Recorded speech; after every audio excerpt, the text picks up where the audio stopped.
संसद भवन के गेट नंबर 5 पर पहुंचेगा।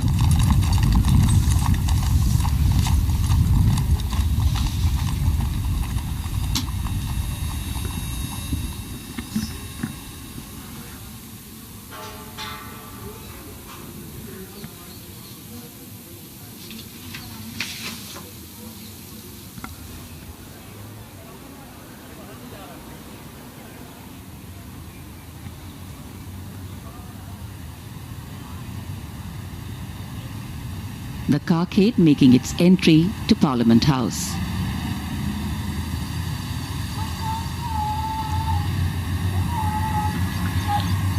संसद भवन में दाखिल होता हुआ ये काफिला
So the carcade has arrived in the Parliament House. The outgoing President, Mr. Ramnath Kovind, along with the President-elect, Madam Droupadi Murmu, have now reached the venue, the Central Hall of Parliament, wherein, in just a few moments from now, Madam Droupadi Murmu will be sworn in as the 15th President of India.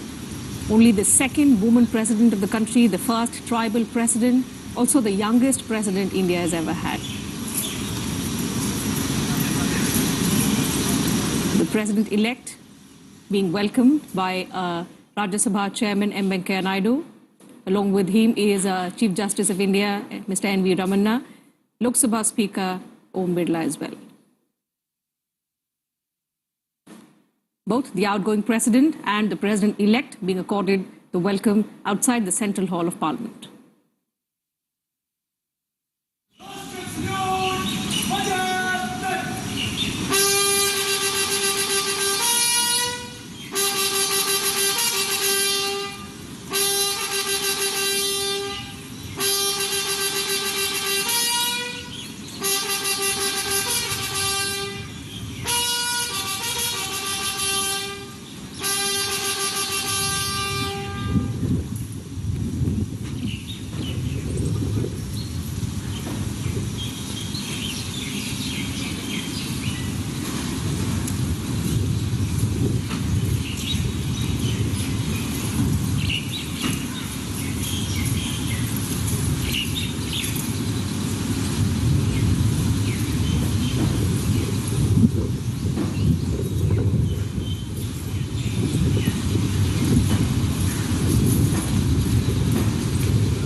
That's the tradition, the discipline that, we see every 5 years when the outgoing president escorts the president-elect from the Rashtrapati Bhavan to the parliament premises, wherein in the iconic Central Hall of Parliament, the president-elect takes oath of office. Madam Droupadi Murmu will, in a short while from now, take oath as the 15th President of India in the presence of Rajya Sabha Chairman M. Venkaiah Naidu, Lok Sabha Speaker Om Birla, Prime Minister Narendra Modi, members of the Union Cabinet, also the chief ministers of various states, state governors as well, and a host of other dignitaries in attendance inside the Central Hall of Parliament.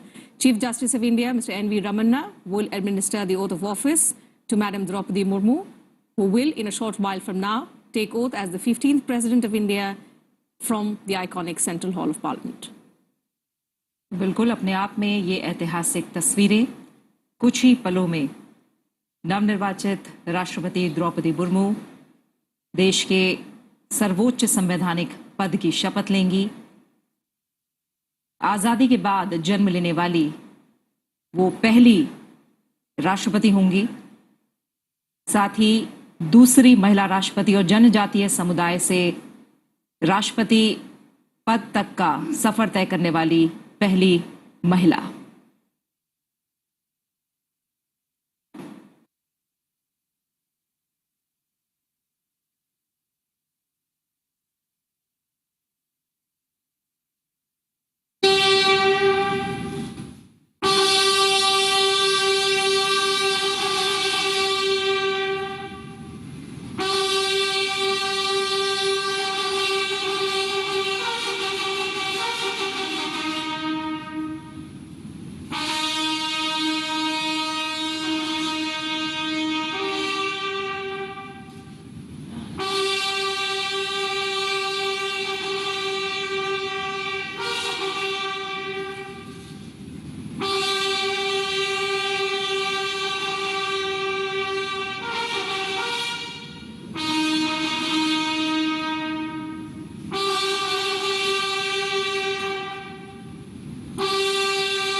राष्ट्रपति महोदय, आदेश हो तो निर्वाचन आयोग से प्राप्त निर्वाचित राष्ट्रपति के निर्वाचन का प्रमाणन पढ़ा जाए।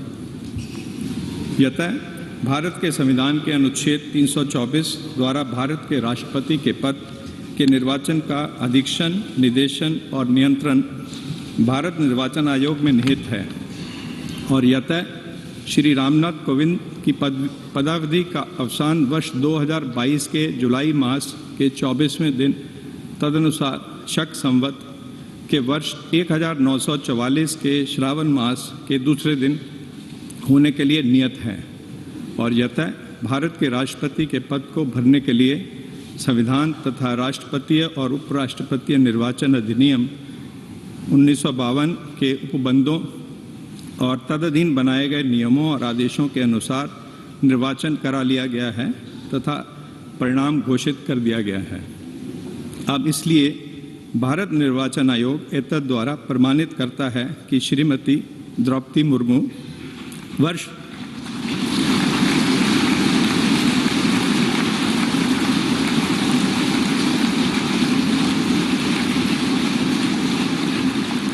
वर्ष 2022 के जुलाई मास के 21वें दिन तदनुसार शक संवत के वर्ष 1944 के आषाढ़ मास के 30वें दिन भारत के राष्ट्रपति पद के लिए सम्यक रूप से निर्वाचित हो गई हैं।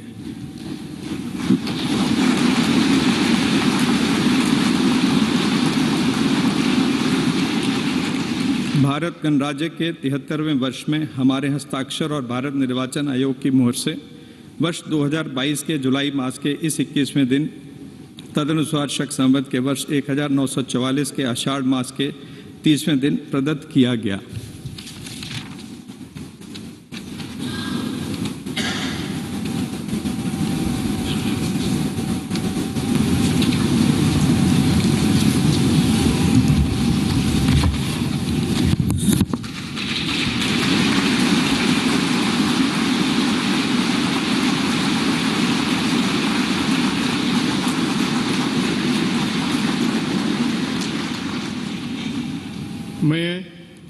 मैं द्रौपदी मुर्मू ईश्वर की शपथ लेता हूँ कि ईश्वर की शपथ लेती हूँ कि मैं श्रद्धापूर्वक भारत के राष्ट्रपति के पद का कार्यपालन करूँगी भारत के राष्ट्रपति पद का कार्यपालन करूँगी तथा अपनी पूरी योग्यता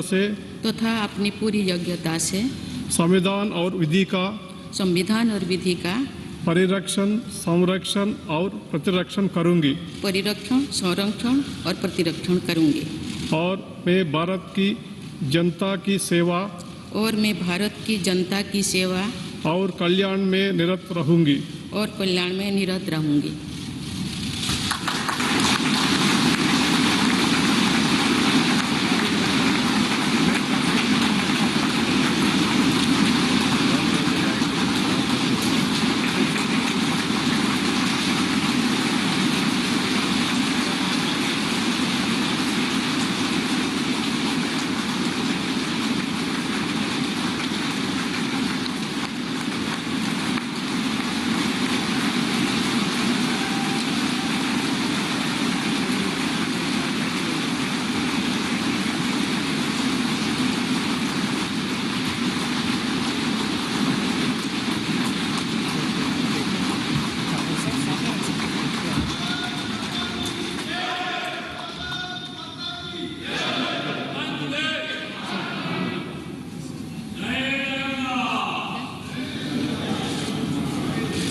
राष्ट्रपति महोदया, आपका आदेश हो तो आपके पद ग्रहण की उद्घोषणा की जाए और उसे भारत के राजपत्र में प्रकाशित किया जाए। इसकी सूचना प्रमुख सेना केंद्रों तथा विदेश स्थित सभी भारतीय मिशनों, राज्य सरकारों तथा संघ शासित प्रदेशों क्षेत्रों के प्रशासकों को भेजी जाए। भारत सरकार के सभी मंत्रालयों और विभागों को भी सूचना तथा आवश्यक आदेश जारी करने हेतु भेजा जाए।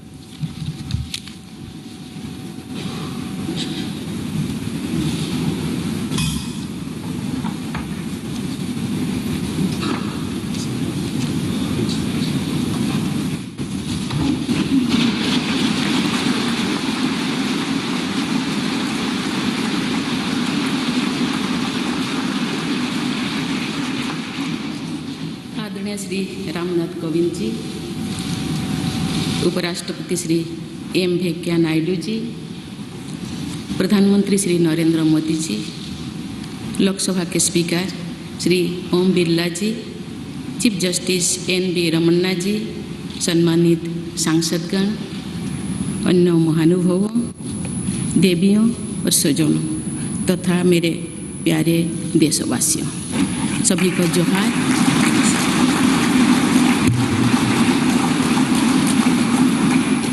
भारत के सर्वोच्च संवैधानिक पद पर निर्वाचित करने के लिए मैं सभी सांसदों और सभी विधानसभा सदस्यों का हार्दिक आभार व्यक्त करता हूँ।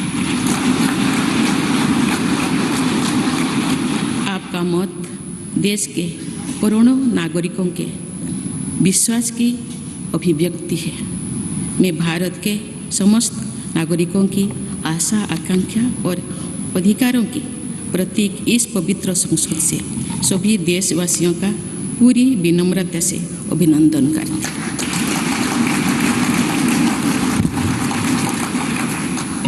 आपकी आत्मीयता, आपका विश्वास और आपका सहयोग मेरे लिए इस नए दायित्व का निभाने में मेरी बहुत बड़ी ताकत रहेगी। मुझे राष्ट्रपति के रूप में देश ने एक ऐसे महत्वपूर्ण कालखंड में चुना है जब हम अपनी आज़ादी का अमृत महोत्सव मना रहे हैं।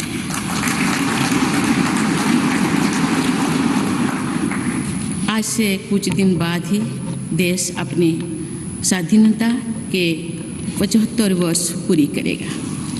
ये भी एक संयोग है कि जब देश अपनी आज़ादी के 50वें वर्ष का पर्व मना रहा था, तभी मेरे राजनीतिक जीवन की शुरुआत हुई थी। और आज आज़ादी के 75वें वर्ष में मुझे ये नया दायित्व मिला है। इस ऐतिहासिक समय में जब भारत अगले 25 वर्षों के विजन को हासिल करने के लिए पूरी ऊर्जा से जुटा हुआ है, मुझे ये जिम्मेदारी मिलना मेरा बहुत बड़ा सौभाग्य है। मैं देश की ऐसी पहली राष्ट्रपति भी हूँ जिसका जन्म आज़ाद भारत में हुआ है।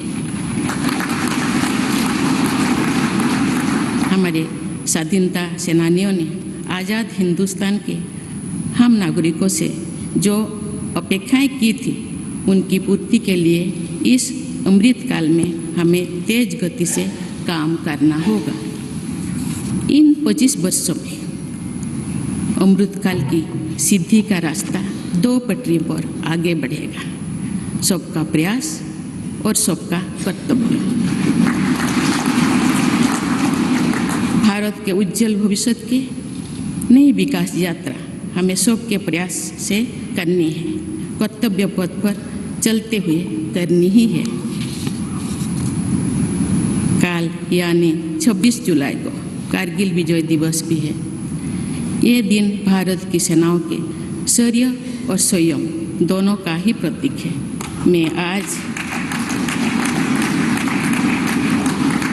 मैं आज देश की सेनाओं को तथा देश के समस्त नागरिकों को कारगिल विजय दिवस की अग्रिम शुभकामनाएं देती हूँ। देवियों और स्वजनों, मैंने अपनी जीवन यात्रा पूर्वी भारत में ओडिशा के एक छोटे से आदिवासी गांव से शुरू की थी।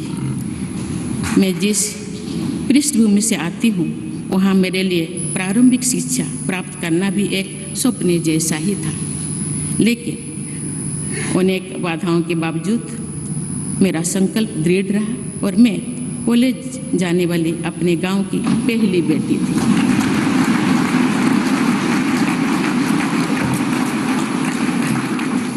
मैं जनजातीय समाज से हूँ और वार्ड काउंसिलर से लेकर भारत की राष्ट्रपति बनने तक का अवसर मुझे मिला है। ये लोकतंत्र की जननी भारतवर्ष की महानता है। ये हमारे लोकतंत्र की ही शक्ति है कि उसमें एक गरीब घर के पैदा होने बेटी, दूर सुदूर आदिवासी क्षेत्र में पैदा हुई बेटी भारत के सर्वोच्च संवैधानिक पद तक पहुंच सकती है। राष्ट्रपति के पद पहुंचना मेरी व्यक्तिगत उपलब्धि नहीं है, ये भारत की प्रत्येक गरीब की उपलब्धि है। मेरा निर्वाचन इस बात का सबूत है कि भारत में गरीब सपने भी देख सकता है और उन्हें पूरा भी कर सकता है।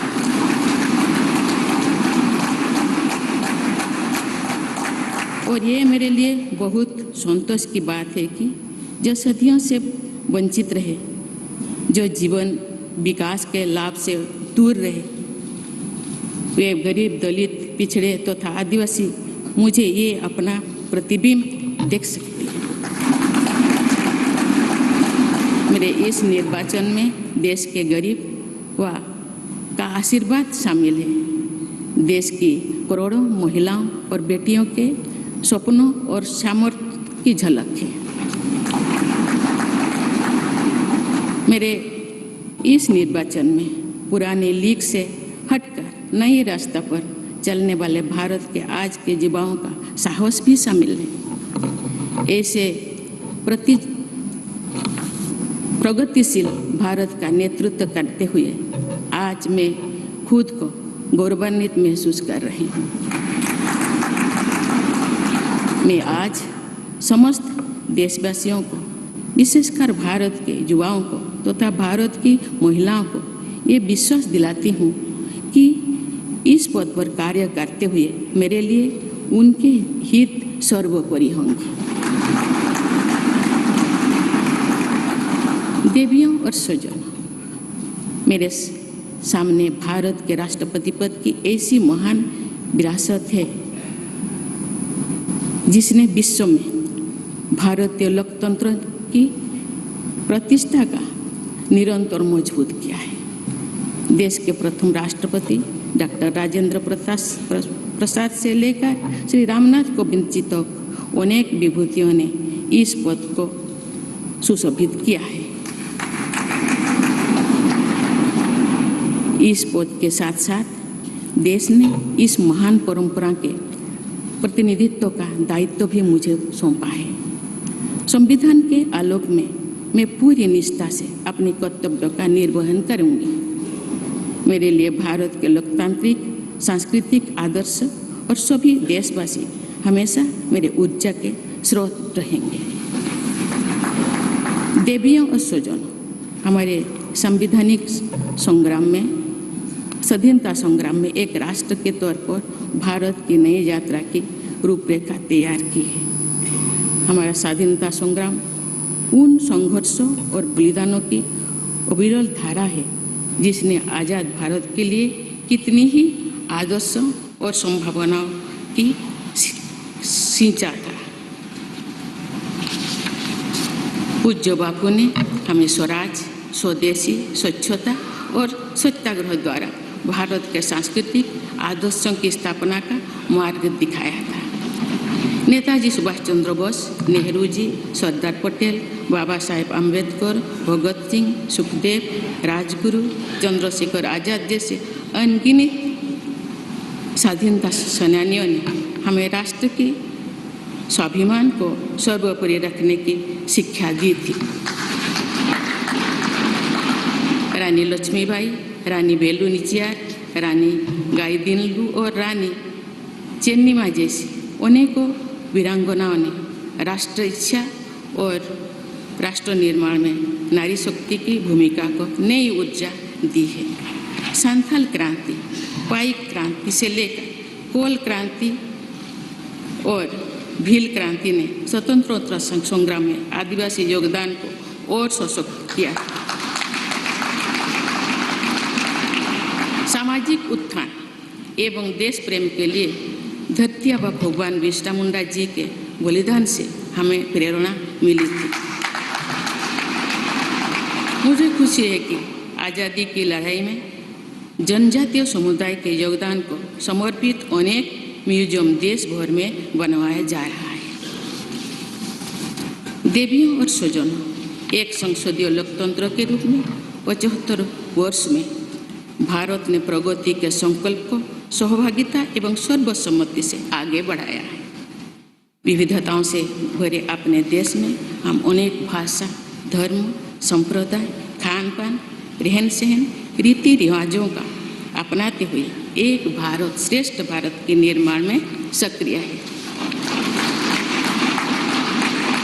आज़ादी के 75वें वर्ष के अवसर पर आया है अमृतकाल। भारत के लिए नए संकल्पों का कालखंड है। आज मैं इस नए युग के स्वागत में अपने देश को नई सोच के साथ तत्पर और तैयार देख रही हूँ। भारत और हर क्षेत्र में विकास का नया अध्याय जोड़ रहा है।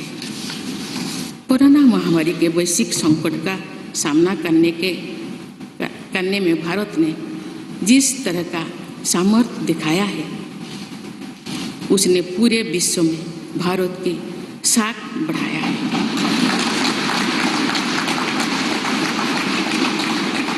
हम हिंदुस्तानियों ने अपने प्रयासों से न सिर्फ इस वैश्विक चुनौती का सामना किया, बल्कि दुनिया के सामने नए मापदंड भी स्थापित की।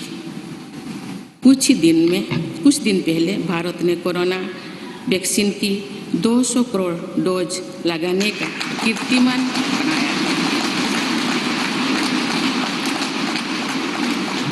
इस पूरी लड़ाई में भारत के लोगों ने जिस संयम, साहस और सहयोग का परिचय दिया, वो एक समाज के रूप में हमारी बढ़ती हुई शक्ति और संवेदनशीलता का प्रतीक है। भारत ने इन मुश्किल हालात में न केवल खुद को संभाला, बल्कि दुनिया की मदद भी की। कोरोना महामारी से बने माहौल में आज दुनिया भारत को नए विश्वास से देख रही है। दुनिया की आर्थिक स्थिरता के लिए, सप्लाई चेन की सुगमता के लिए और वैश्विक शांति के लिए दुनिया को भारत से बहुत उम्मीदें हैं। आगामी महीनों में भारत अपनी अध्यक्षता में G20 ग्रुप की मेजबानी भी करने जा रही है। इसमें दुनिया के 20 बड़े देश भारत की अध्यक्षता में वैश्विक विषयों पर मंथन करेंगे। मुझे विश्वास है भारत में होने वाले इस मंथन से जो निष्कर्ष और नीतियाँ निर्धारित होंगे, उनसे आने वाले दशकों की दिशा तय होगी। देवियों और स्वजनों, दशकों पहले मुझे रायरंगपुर में श्री अरबिंदो इंटीग्रल स्कूल में शिक्षक के रूप में कार्य करने का अवसर मिला था। कुछ ही दिनों के बाद श्री अरबिंदो जी की 150वीं जन्म जयंती मनाई जाएगी। शिक्षा के बारे में श्री अरबिंदो के विचारों ने मुझे निरंतर प्रेरित किया है। जनप्रतिनिधि के रूप में विभिन्न पदों पर कार्य करते हुए और फिर राज्यपाल के रूप में भी मेरा शिक्षण संस्थानों के साथ सक्रिय जुड़ाव रहा है। मैंने देश के युवाओं के उत्साह और आत्मबल को करीब से देखा है। हम सभी के श्रद्धेय अटल जी कहा करते थे कि देश के युवा जब आगे बढ़ते हैं तो वे सिर्फ अपने ही भाग्य नहीं बनाते, बल्कि देश का भी भाग्य बनाते हैं।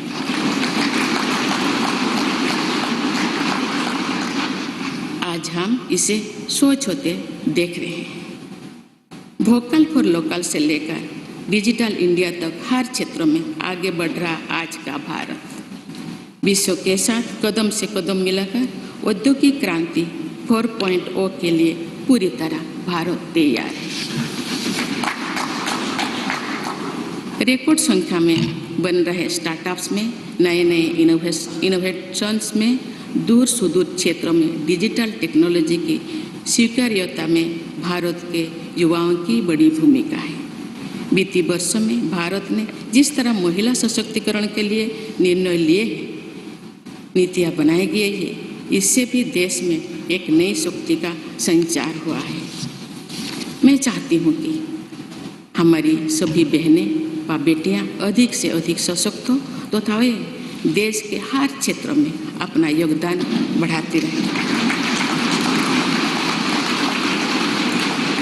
मैं अपने देश के युवाओं से कहना चाहती हूँ कि आप न केवल अपने भविष्य का निर्माण कर रहे हैं, बल्कि भविष्य के भारत की नींव भी रख रहे हैं। देश के राष्ट्रपति के तौर पर मेरा हमेशा आपको पूरा सहयोग रहेगा। देवियों और सज्जनों, विकास और प्रगतिशीलता का अर्थ निरंतर आगे बढ़ना होता है, लेकिन साथ ही अपने अतीत का ज्ञान भी उतना ही आवश्यक है। आज जब विश्व सस्टेनेबल प्लानेट की बात कर रहे हैं, तो उसमें भारत की प्राचीन परंपराओं, हमारे अतीत की सस्टेनेबल लाइफस्टाइल की भूमिका और बढ़ जाती है। मेरा जन्म तो उस जनजातीय परंपरा से हुआ है जिसने हजारों वर्ष से प्रकृति के साथ तालमेल बनाकर जीवन को आगे बढ़ाया है।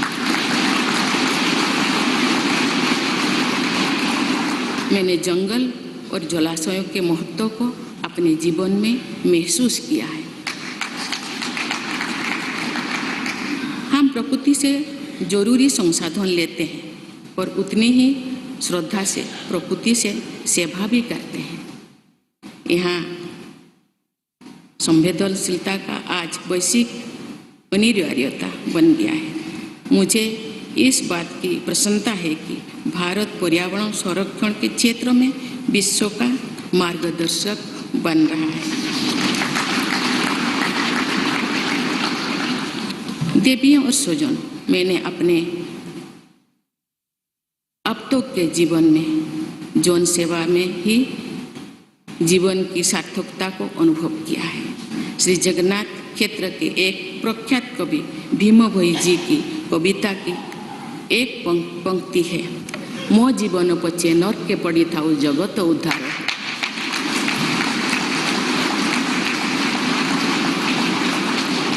अर्थात अपने जीवन के हित और हित से बड़ा जगत कल्याण के लिए कार्य करना होता है। जगत कल्याण की इसी भावना के साथ मैं आप सब के विश्वास पर खरा उतरने के लिए पूरी निष्ठा व लगन से काम करने के लिए सदैव तत्पर रहूँगी। आइए हम सभी एकजुट होकर समर्पित भाव से कर्तव्य पथ पर आगे बढ़े तथा वैभवशाली व आत्मनिर्भर भारत का निर्माण करें। धन्यवाद। जय Hind.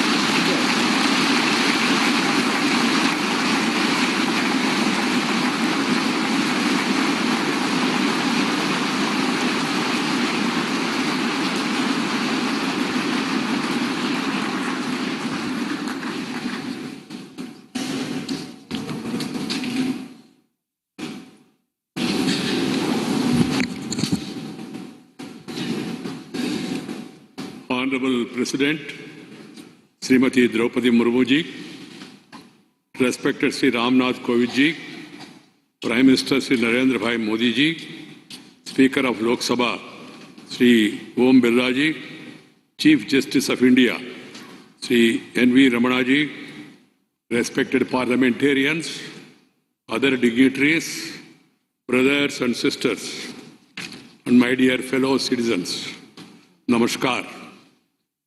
Madam President, you have just addressed the members of the Parliament. I wish to read a few paragraphs from the English version of the address, and the rest may be considered as read in view of the time constraint. I express my heartfelt gratitude to all members of Parliament and legislative assemblies for electing me to the highest constitutional post of India. Brothers and sisters, we have to work at a fast pace in this Amrit Kal to fulfill the expectations of our freedom fighters from the citizens of independent India.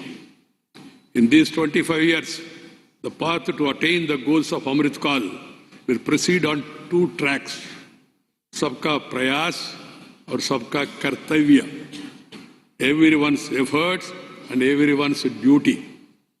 The new development journey towards the bright future of India has to be undertaken by our collective efforts following the path of duty. We will be observing Kargil Vijay Divas tomorrow, July 26th.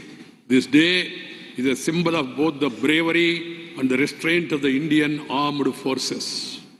Today, I extend my best wishes in advance to the armed forces of the country and to all the citizens of India. Brothers and sisters, growth and progress mean continuously marching ahead. But equally important is awareness about one's past. Today, when the world is talking about sustainable planet, the role of India's ancient traditions and sustainable lifestyle becomes more important. I was born in the tribal tradition which has lived in harmony with the nature for thousands of years. I have realized the importance of forests and water bodies in my life. We take necessary resources from nature and serve nature with equal reverence. This sensitivity has become a global imperative today. I'm happy that India is guiding the world in the field of environmental protection. Brothers and sisters, in my life so far, I have realized the meaning of life only through public service. There is a line from the poem of Bhim Bhoi Ji, a famous poet of Sri Jagannath Kshetra. Mo jibana bacche, narke paditav, jagata uddar hev. That is, working for the welfare of the world is far greater than one's own interest. With the spirit of welfare of the world, it always be ready to work. All of us, with full devotion and dedication, to live up to the trust you all have reposed in me. Let us all unite and move forward on the path of duty with a dedicated spirit to build a glorious and self-reliant India. Thank you. Jai Hind.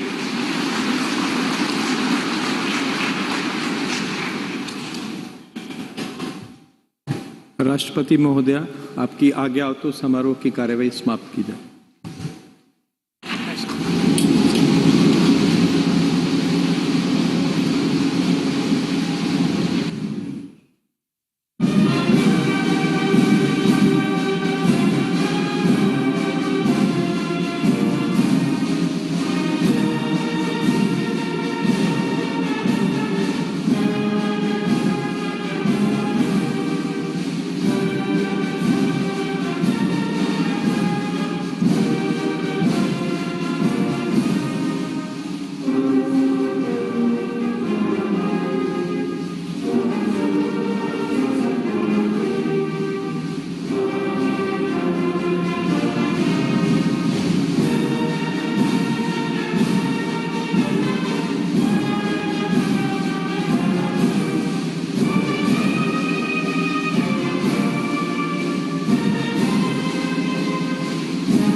So 25th of July, yet again going down in Indian history as a significant day.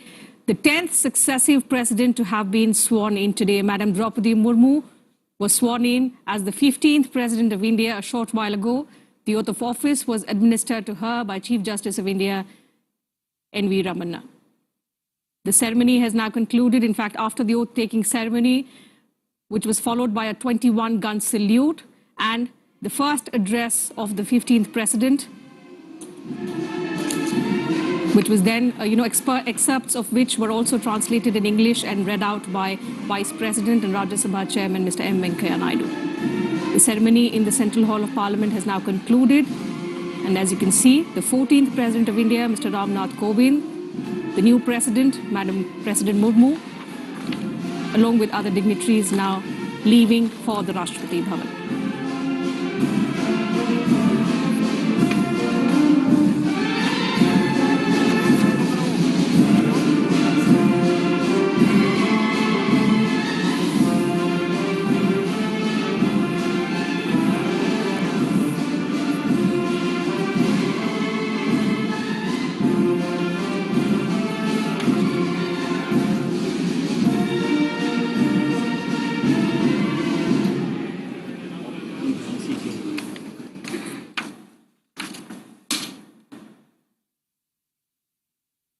तो तमाम इतिहास जो आज इस शपथ ग्रहण समारोह के साथ हमने बनते देखे, आज़ादी के बाद जन्म लेने वाली पहली राष्ट्रपति देश को मिली है।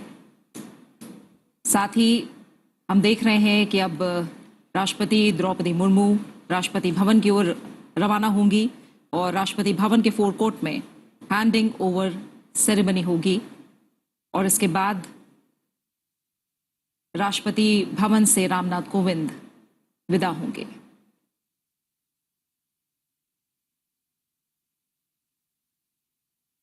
द्रौपदी मुर्मू देश की 15वीं राष्ट्रपति बन गई हैं। संसद भवन से ये सीधी तस्वीरें आप देख पा रहे हैं। देश में दूसरी बार सर्वोच्च पद पर महिला आसीन हुई हैं। कई मायनों में आज हमने इतिहास को बनते देखा है और तमाम बड़ी बातें जो आज राष्ट्रपति पद की शपथ लेने के बाद राष्ट्रपति द्रौपदी मुर्मू ने कही हैं। उन्होंने नई भारत की नई तस्वीर का जिक्र किया और कहा कि वो तमाम देशवासियों की जो आशाएं हैं, आकांक्षाएं हैं, उनका अभिनंदन करती हैं। और सबसे बड़ी बात कि एक महत्वपूर्ण कालखंड है जिस दिन उन्होंने राष्ट्रपति पद की शपथ ली है। देश आज़ादी का अमृत महोत्सव मना रहा है। उन्होंने इस बात का भी जिक्र किया कि एक और महत्वपूर्ण पड़ाव जब देश ने आज़ादी के 50 साल पूरे किए, उस वक्त उन्होंने अपने राजनीतिक सफ़र की शुरुआत की और आज जब देश अमृत महोत्सव मना रहा है, उस वक्त उन्होंने राष्ट्रपति पद की शपथ ली है। Absolutely, and significantly, as the new Commander-in-Chief of the Indian Armed Forces, the President also hailed the contribution, the grit, the valor of the security forces, the Indian Armed Forces, who continue to guard us. And as 26th of July is remarkable in Indian history, we celebrate Kargil Vijay Divas on this very day. Just a day before that, Madam President Murmu has taken oath as the 15th President. And the President in India is the Commander of the Indian Armed Forces.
Shrimati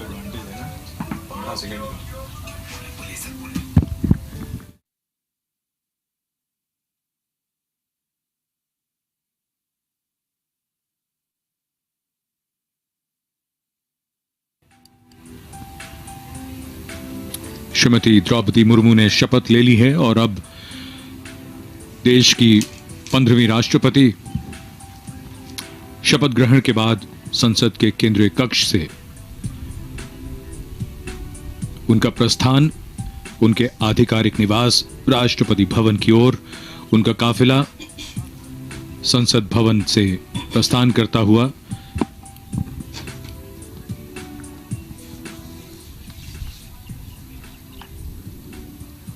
25 जुलाई 2022 का दिन इतिहास में दर्ज होता हुआ देश के छठे राष्ट्रपति नीलम संजीव रेड्डी ने 25 जुलाई 1977 को शपथ ली थी। उसके बाद हर राष्ट्रपति ने अपना कार्यकाल पूरा किया है और 25 जुलाई को ही शपथ ली है।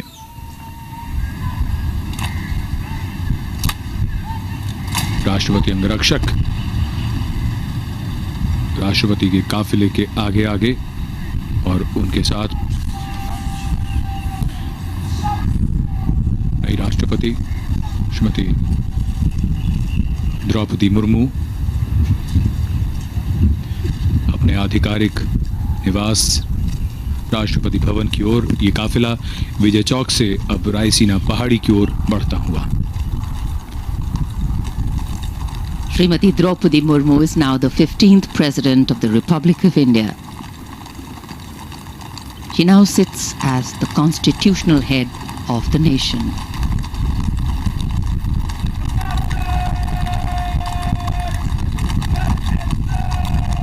As the President's bodyguard, escort the President's carcade towards Rashtrapati Bhavan. Personnel of the armed forces lined on either side of the path, going up the Raisina hill, salute and present arms.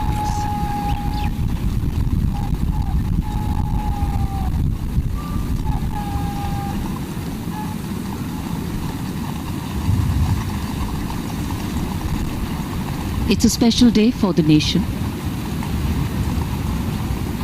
not only because of Srimati Murmu's selection and election as President, a great message for democracy in itself, but also witnessing the graceful, smooth transition of power. The exchanging of positions as seated in the vehicle, the exchanging of positions as seated in the study, all indicative of how power transitions.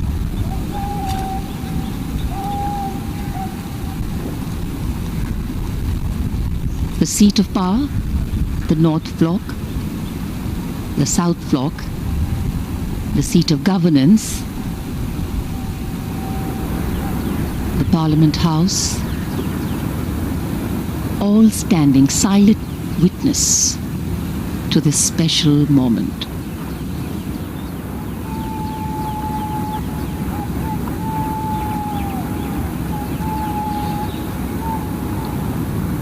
ये समारोह बेहद भव्य और परंपरा से भरा हुआ।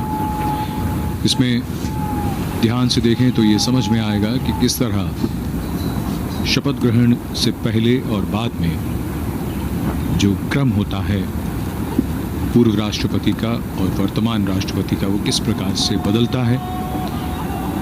और यही हमारे इस प्रजातंत्र की विशेषता है, जहां हस्तांतरण सर्वोच्च संवैधानिक पद पर जिस प्रकार से होता है वो मिसाल है। और पारंपरिक भव्यता के साथ इन कर्तव्यों का निर्वाह किया जाता है। एक नया अध्याय भारत के प्रजातांत्रिक इतिहास में जुड़ता हुआ भारत की 15वीं राष्ट्रपति श्रीमती द्रौपदी मुर्मू और उनके साथ अब पूर्व राष्ट्रपति श्री रामनाथ कोविंद राष्ट्रपति भवन की ओर अग्रसर हैं। विजय चौक से रायसीना पहाड़ी की ओर दोनों ओर तीनों सेवाओं के पर्सनल तैनात उन्हें सम्मान देते हुए और सजीले घुड़सवार अंगरक्षक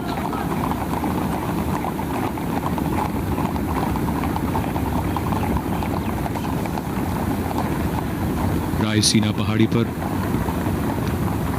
मुख्य द्वार जो भव्यता का प्रतीक इस भव्य और आलीशान इमारत राष्ट्रपति भवन का, यहां से काफिला अब इसके मुख्य प्रांगण की ओर। We can see the imposing dome, the Jaipur column,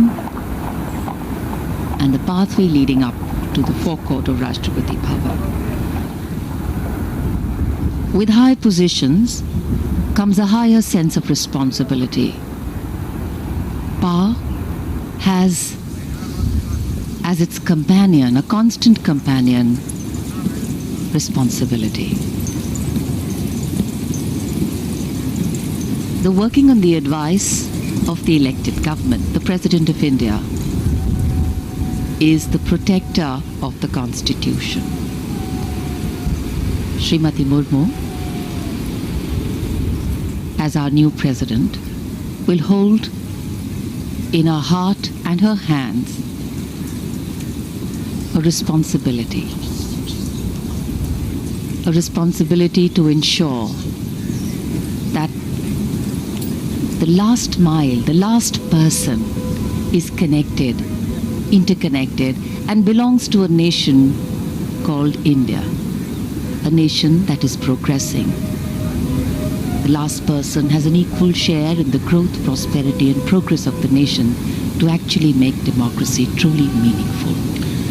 बिल्कुल, अपने कार्यकाल के दौरान ऐसे कई क्षण होते हैं, कई अवसर होते हैं जब राष्ट्रपति की भूमिका बड़ी महत्वपूर्ण हो जाती है और राष्ट्रपति श्रीमती द्रौपदी मुर्मू, जिन्हें सामाजिक जीवन का, जिनका अपना खुद का जीवन सादा और ज़मीन से उनका जुड़ाव, वो समझती हैं एक साधारण व्यक्ति के दर्द को भी, उसके संघर्ष को भी, उसकी आकांक्षाओं को भी, भविष्य के उनके निर्णयों के लिए उनका यह अनुभव बहुत ही सार्थक और बहुत ही प्रासंगिक होगा। देश के सर्वोच्च संवैधानिक पद पर देश के प्रत्येक व्यक्ति के हित के लिए निर्णय लेते हुए उनका अपना निजी अनुभव, जो उनका जीवन है, वो अनुकरणीय है।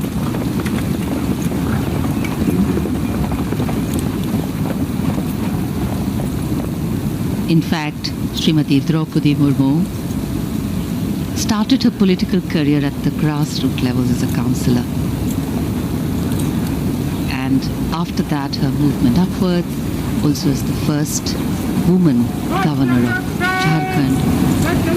She has faced immense challenges. She has had to take many important decisions. But now she will be keeping the nation and the Constitution ahead of all her decisions, arriving here at the forecourt of Rashtrapati Bhavan, to her official residence now.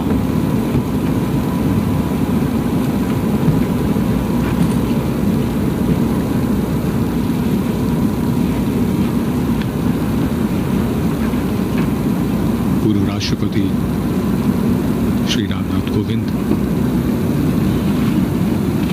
का आगमन राष्ट्रपति भवन के प्रांगण में।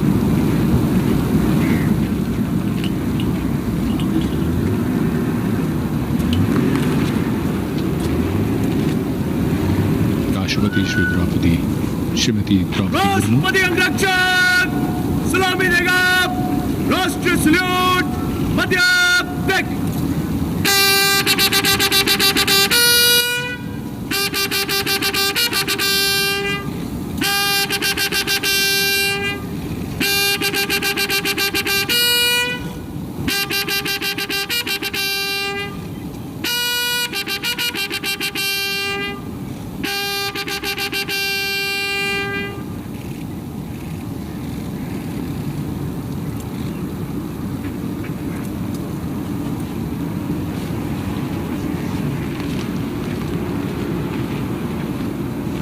PVG Commandant Colonel Anup Tawari giving the command.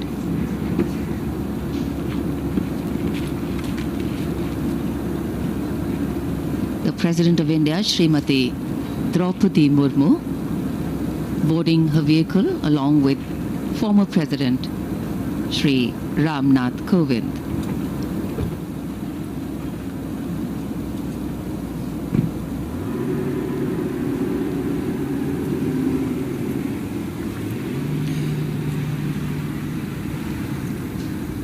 ये काफिला north court की ओर बढ़ता हुआ, जहां से अब राष्ट्रपति और पूर्व राष्ट्रपति कमेटी रूम की तरफ जाएंगे।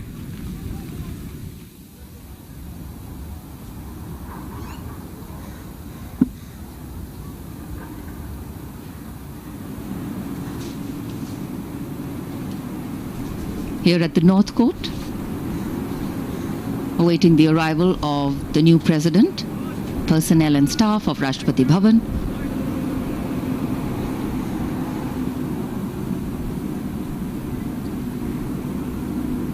Greeting their new president.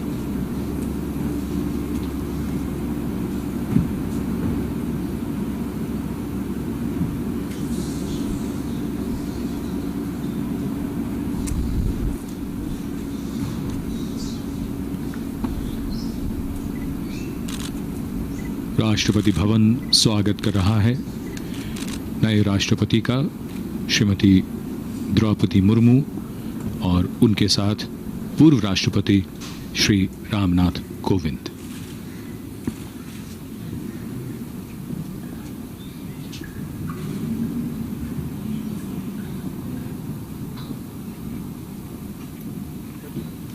The President moves towards the committee room and also her new office and her new residence. Rashtrapati Bhavan के इस भव्य गलियारे पर पूर्व राष्ट्रपतियों के चित्र, कावेरी जो कमेटी रूम है उस ओर प्रस्थान। This magnificent building, sandstone, pink and cream, the Rashtrapati Bhavan has a fabulous history of its own.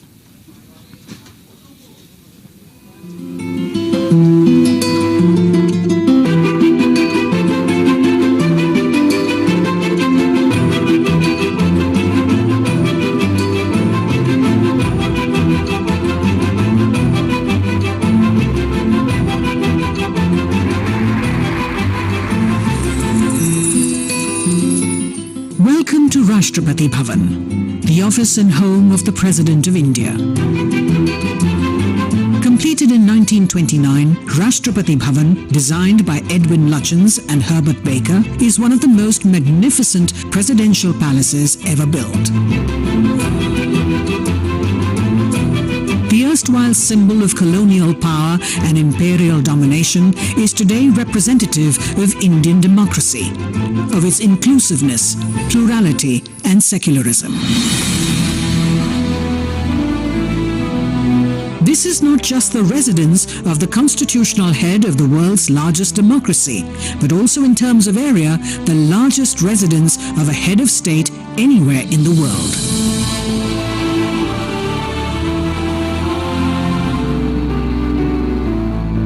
The office of the President is called the Study. This is the formal meeting place for the President where he receives his guests and visitors. Murals by eminent artist Sukumar Bose inspired the look and color scheme of the Study. Gifts received by various presidents adorn the study.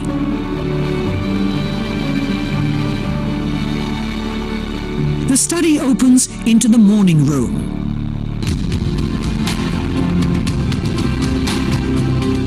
The president meets dignitaries here.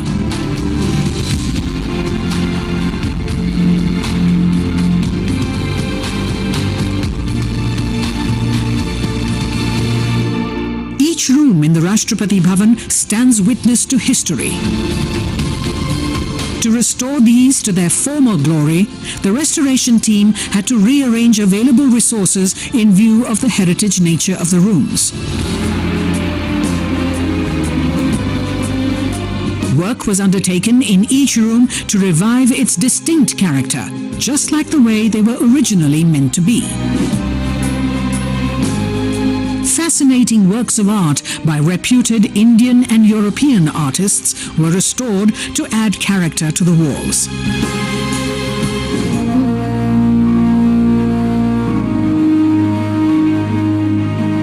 Darbar Hall is where the first government of independent India was sworn in.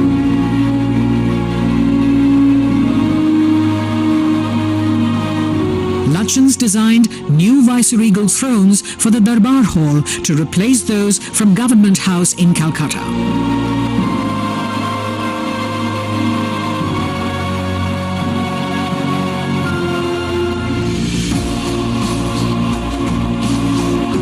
With new flags, paintings and a warm look, Darbar Hall has regained its past grandeur and is now used for hosting civil and defence investiture ceremonies and for conferment of other national and international awards.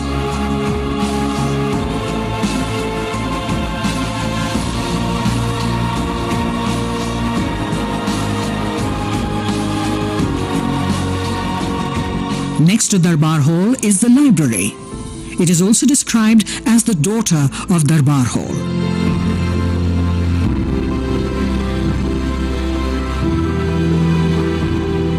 Besides priceless publications from the 19th century onwards, it also has more than 2,000 rare books.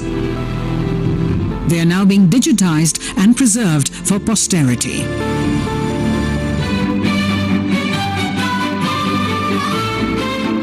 Ashoka Hall was originally built as a state ballroom.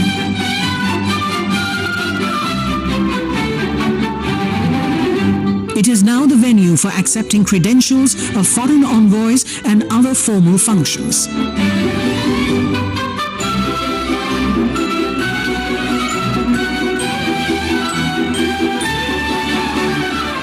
Embellishments on the ceilings,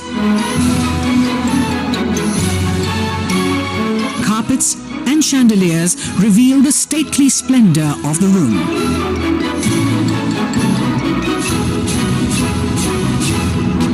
The New Age President's Estate is gearing up to present itself as a prime tourist attraction with 3 distinct tourist circuits: the main building, gardens, and museums. Almost 60% of the President's Estate, that is more than 190 acres, is green, comprising dense foliage and rare flora and fauna.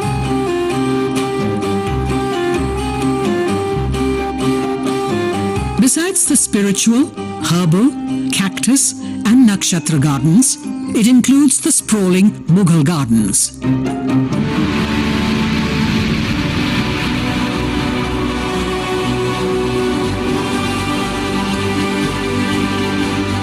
Rashtrapati Bhavan, declared a Grade 1 heritage structure in 2009, is an iconic living heritage.